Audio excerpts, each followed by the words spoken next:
6টা সাবজেক্টে ফেল করছি। আমি মাশাল্লাহ ইসলাম শিক্ষাতেও ফেল করছি। আম্মু যতই তুমি শোনো আর যত যাই করো, পড়ালেখা আমি করতেছি না।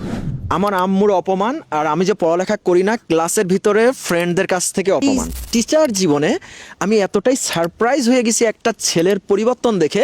আমি আমার লাস্ট একটি ভিডিওতে বলেছিলাম যে আমি এসএসসি পর্যন্ত চরম লেভেলের ফাঁকিবাজ ছিলাম। সেই ভিডিওটি সবাই অনেক ইতিবাচকভাবে নিয়েছে এবং খুব সুন্দর সুন্দর কমেন্ট করেছে। স্পেশালি যারা লাইক প্যারেন্টস, যারা বাবা মা, এরা তো কত সুন্দর সুন্দর কমেন্ট করেছে, যেটা না দেখলে সেই ভিডিওটা আপনারা যারা দেখেননি এখনও সেটা নিচে যে দেখে আসতে পারেন। আর স্টুডেন্টরা অনেকে প্রশ্ন করছে, ভাইয়া আপনি যে পড়াশোনাটা শুরু করলেন সেটা কোথা থেকে শুরু করলেন? সেই ভিডিওটা তো আমি বলিনি, তাহলে সেটা তো আমাকে বলতে হবে, তাহলে তো গল্পটা অসম্পূর্ণ থেকে গেল। তো চলুন শুরু করি সেই গল্পটা। সময়টা হচ্ছে 2007 সাল। আমার জীবনে তো ঘুমের পরিমাণের বলেছি যে ঘুম আমার জীবনে সব থেকে ভালোবাসার মতো একটা জিনিস ছিল। ঘুম আমার জীবনে এত মজা লাগতো, পৃথিবীতে এর থেকে মজার আর কোনো সাবজেক্ট ছিল না।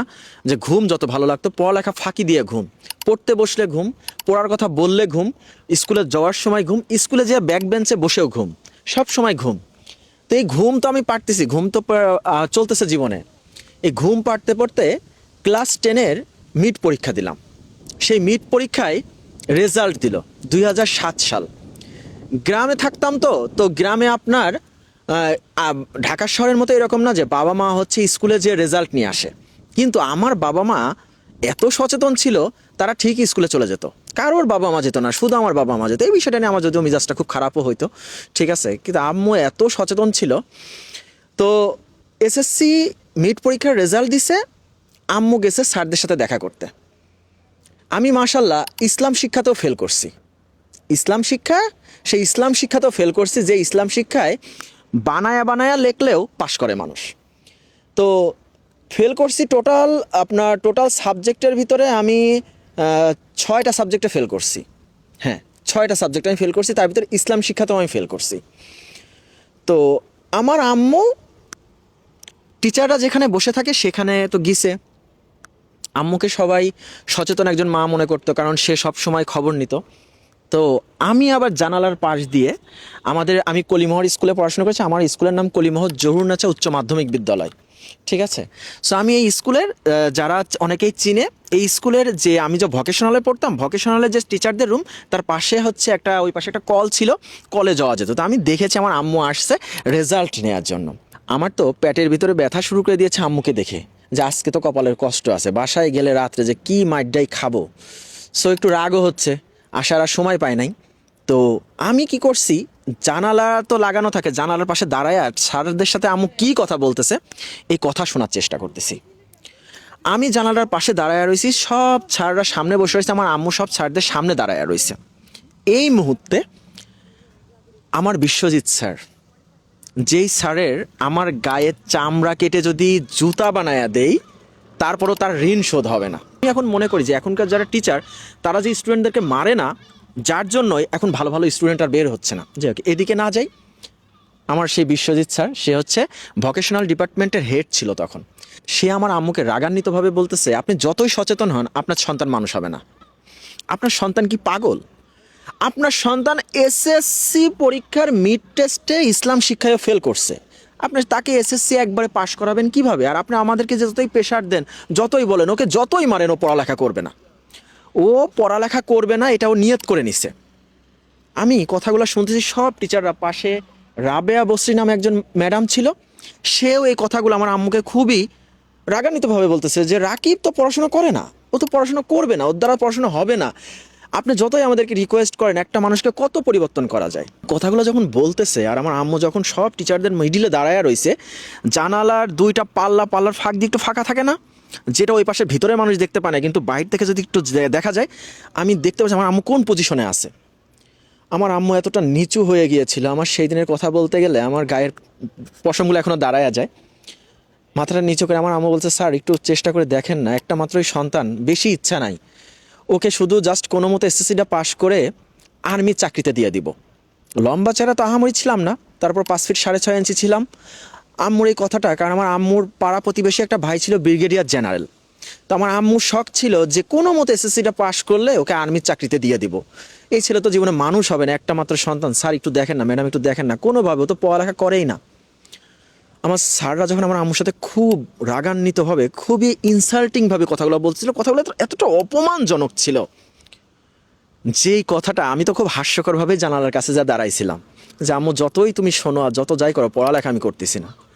কিন্তু আমার আম্মু যখন ওই স্যারদের সামনে অপমান হচ্ছিল, ওই জিনিসটাকে আমি নিতে পারিনি। সেকেন্ড, তার 2 দিন পরেই আমার ক্লাসে একটা মেয়ে ছিল, তার নাম ছিল পায়েল। তার নাম ছিল পায়েল। এই মেয়ে আমাকে একটা বিষয় নিয়ে ইনসাল্টিং করে, পড়ালেখার একটা বিষয় নিয়ে। 2টা বিষয় এক জায়গায় আসলো, 2টা বিষয় এক জায়গায় আসলো। আমার আম্মুর অপমান, আর আমি যে পড়ালেখা করি না ক্লাসের ভিতরে ফ্রেন্ডদের কাছ থেকে অপমান, 2টা। আমি স্কুলে আসা বাদ দিয়ে দিলাম, আমি স্কুলে যাওয়া বাদ দিয়ে দিলাম। আমার আম্মু কি একটা অবস্থা, আমি ক্লাস শেষ করে আমি যখন বাসায় গিয়েছি, আমার আম্মু, আমি তো জানি আজকে মারবে তাই না, আমার আম্মু আমাকে মারে নাই। আমার আম্মু আমার সব থেকে পছন্দের খাবার রান্না করেছে, সব থেকে পছন্দের খাবার। আমি স্পেশালি বিরিয়ানি খুব পছন্দ করি, সে বিরিয়ানি রান্না করছে, সে খাওয়াচ্ছে আর বলতেছে, আজকে ক্লাসে গিয়েছিলাম, তুমি নাকি এখন খুব ভালো চেষ্টা করতেছো, তুমি নাকি এখন পড়াশোনা করার চেষ্টা করতেছো, তুমি নাকি নিজেকে পরিবর্তন করার চেষ্টা করতেছো, যদিও রেজাল্ট খুব খারাপ হয়েছে, তার এখন নাকি তোমার রেজাল্টের পর থেকে তুমি নাকি খুব আঘাত পাইছো এবং খুব তুমি চেষ্টা করতেছো। আমি স্তব্ধ হয়ে গেলাম, কি ব্যাপার, আমার আম্মু আমাকে না মেরে আমার আম্মু আমাকে এই কথাগুলো কেন বলতেছে?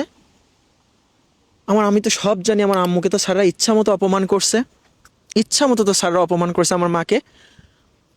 এই যে আমার মায়ের যে আমার একটা চালাকি আমার সাথে, আমার মা যে আমাকে অ্যাপ্রিসিয়েট করলো, আমার মা যে আমাকে বলল, এবং সে ওইখান থেকে আমার খাবারটা দিয়ে সে চলে গেল, এবং সে বিছনায় শুয়ে বা বসে কান্না করতেছিল, সেটা যখন আমি অনুভব করতে পারলাম, আল্লাহর কসম করে বলতেছি পৃথিবীতে আর আমাকে কেউ কোনোদিন আটকাইতে পারে নাই। আমি ক্লাসে যাওয়া বাদ দিয়ে দিলাম, মোটামুটি মাঝে মাঝে যাইতাম, সব নোট আমি আস্তে আস্তে কালেক্ট করা শুরু করলাম।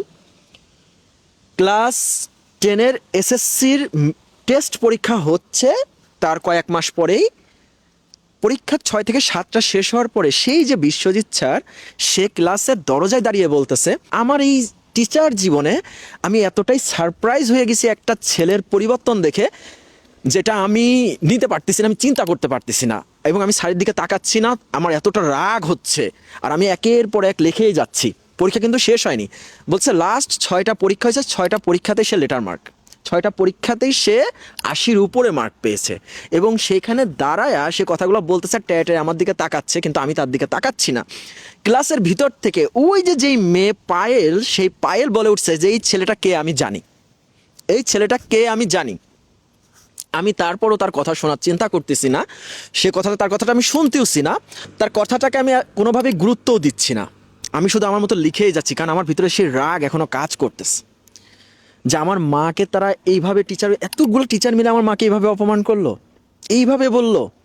এই যে পড়াশোনা শুরু করলাম, বুঝে পড়ি না বুঝে পড়ি, আমি একটা ভিডিওতে বলছি আমি সব কিছু মুখস্থ করা শুরু করে দিয়েছিলাম। আমার মুখস্থ বিদ্যা এত ভালো ছিল, কারণ আমার বুঝে পড়ার মতো সময় ছিল না, আমার বুঝে পড়ার মতো সময় ছিল না। আমার এখনও মনে পড়ে, আমি পলিটেকনিক্যালে ভর্তি হয়ে ফিজিক্স, কেমিস্ট্রি, বায়োলজি এগুলো আমি সব নতুন করে বই কিনে আমি পড়ছিলাম আবার নিজে, কারণ আমাকে সেটা আবার পড়তে হয়েছে, কারণ আমার বেসমেন্টটা স্ট্রং করার জন্য, যেহেতু আমি ইঞ্জিনিয়ারিং ডিপার্টমেন্টের স্টুডেন্ট ছিলাম। এসএসসির টেস্টের রেজাল্ট দিল, আমি মাশাল্লাহ আমি 1-এর থেকে 5-এর ভিতরেই ছিলাম। তো এই যে আমার রেজাল্ট, ব্যাক বেঞ্চার থেকে উঠে আসা এবং পলিটেকনিক্যালে চান্স পাওয়া, যে সিজিপিএটা কালেক্ট করা, যে সিজিপিএটা প্রয়োজন, সেই প্রয়োজনটাকে যে নেওয়া, যে আমার যেখানে এসএসসি পাশ করারই কথা ছিল না, সেখান থেকে আমি এসএসসিটা পাশ করা, একবারে কুষ্টিয়া পলিটেকনিক্যালে চান্স পাওয়া, এবং শুধু কুষ্টিয়া পলিটেকনিক্যাল না, আমার যে সিজিপিএ ছিল বাংলাদেশের সব পলিটেকনিক্যালেই আমি চান্স পাওয়ার অ্যাবিলিটি ছিল।